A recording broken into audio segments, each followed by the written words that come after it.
Welcome to Latha kitchen. இன்றைக்கி நம்ம பார்க்க போகிறது சோயா 65. வாங்க எப்படி செய்கிறதுன்னு பார்க்கலாம். சோயாவை சுடுதண்ணியில் வேக வச்சு எடுத்து வச்சுருக்கோம் பாருங்கள்.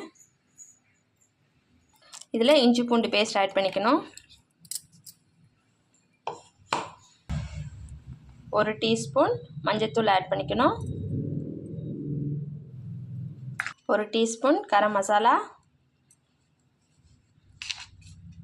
2 ஸ்பூன் மிளகாய்த்தூள்,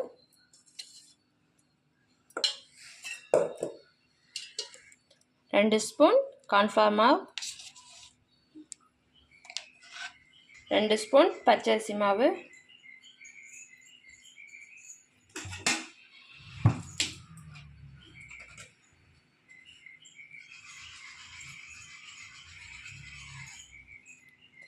தேவைக்கேற்ப உப்பு,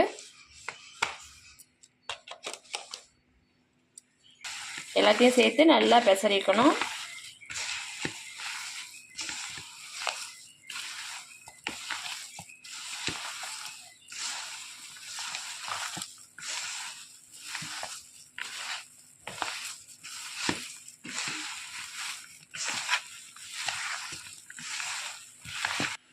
பாருங்க, நல்லா நம்ம பெசரி வச்சிட்டோம். இது ஒரு 10 நிமிஷம் ஊறணும்.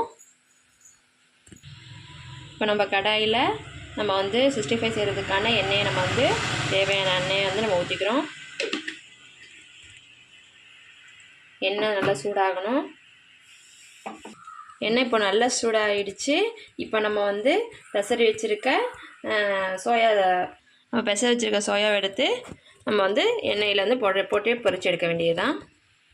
எண்ணெயில் ஒரு கொத்து கருவேப்பிலை ஆட் பண்ணிக்கிறோம்.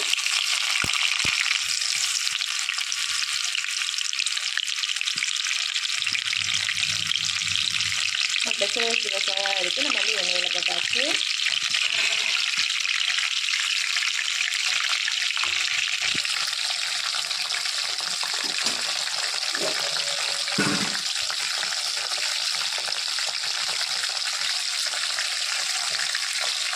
பாருங்க, நம்மளோட சோயா நல்லா பொன்னிறமாக வந்துடுச்சு.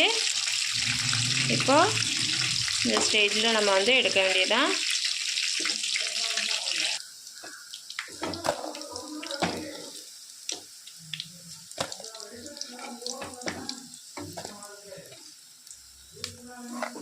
இதே மாதிரி கொஞ்சம் கொஞ்சமாக எல்லாத்தையும் எடுத்து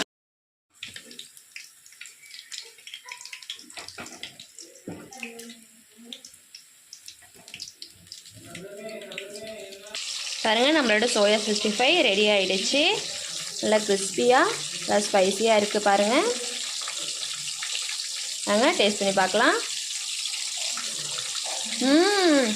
செம்ம டேஸ்ட்டுங்க.